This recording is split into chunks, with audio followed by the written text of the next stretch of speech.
Have you ever felt like you were carrying a heavy secret? Something from your past that made you feel ashamed, isolated, or just thirsty for a do-over?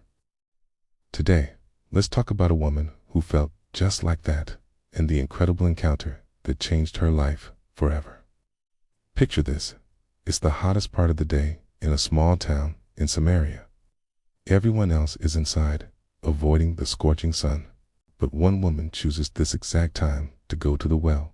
Why? Because she wants to avoid the whispers, the stares, the judgment of the other women who come in the cool of the morning. Her past is a heavy burden, and she'd rather face the heat of the sun than the heat of their condemnation. As she arrives at the well, she sees someone unexpected, a man, and not just any man, a Jewish man. In those days, Jews and Samaritans didn't mix. It was a cultural and religious divide as wide as a canyon. So you can imagine her surprise when this man, Jesus, looks at her and asks for a drink of water. This simple request shatters all the social rules. He isn't just asking for water. He's seeing her, acknowledging her existence when everyone else in her life was trying to ignore it. She's taken aback. You're a Jew, and I'm a Samaritan woman. How can you ask me for a drink? Jesus smiles gently and says something that piques her curiosity. If you knew the gift of God and who it is that asked you for a drink, you would have asked him, and he would have given you living water. Living water? She's confused. Is he talking about some special spring? She thinks in practical terms, pointing out that he doesn't even have a bucket. But Jesus isn't talking about physical water. Explains, everyone who drinks this water will be thirsty again. But whoever drinks the water I give them will never thirst. Indeed, the water I give them will become in them a spring of water welling up to eternal life. Now she's really listening.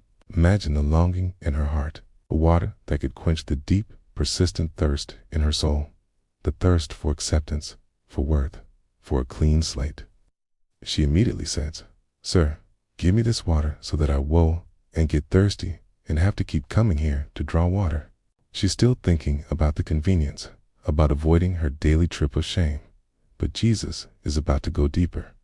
He then says something that seems to come out of nowhere. "Go, call your husband and come back." Her world stops.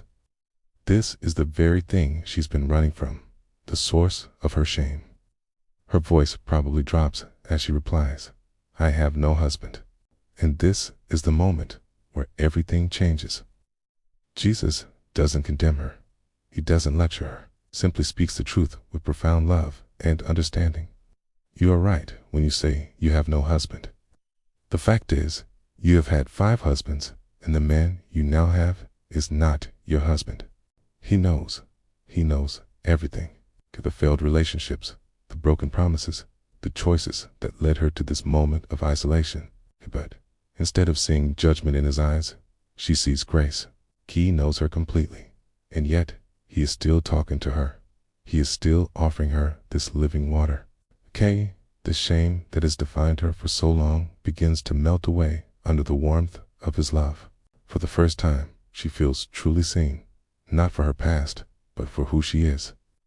In that moment of radical acceptance, her identity is restored. She is no longer just a woman with 5 husbands. She is a person worthy of conversation, worthy of respect, worthy of a new beginning. The transformation is immediate and powerful. She is so overwhelmed with joy and freedom that she leaves her water jar right there at the well. The very thing she came for, the thing that symbolized her daily shame, is now forgotten. It's no longer important. She runs back to the town she had been avoiding, not in shame, but as a messenger of hope. She bursts into the town square, telling everyone, "Come, see a man who told me everything I ever did." Could this be the Messiah? She's not hiding her story anymore. In fact, her story becomes the very tool that brings others to Jesus. Her broken past, healed by grace, is now a powerful testimony. The walls of shame have crumbled, replaced by a fountain of joy.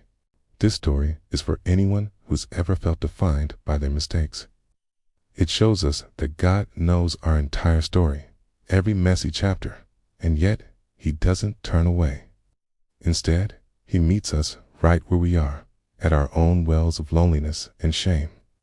He offers us a living water that doesn't just quench our thirst for a moment, but becomes a spring of new life inside of us.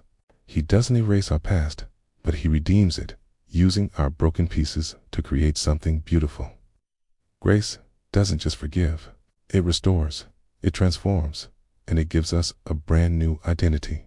So, if you're feeling thirsty today, know that there's a source of living water waiting for you. One that can wash away all shame and fill you with a joy that overflows. Thanks for watching.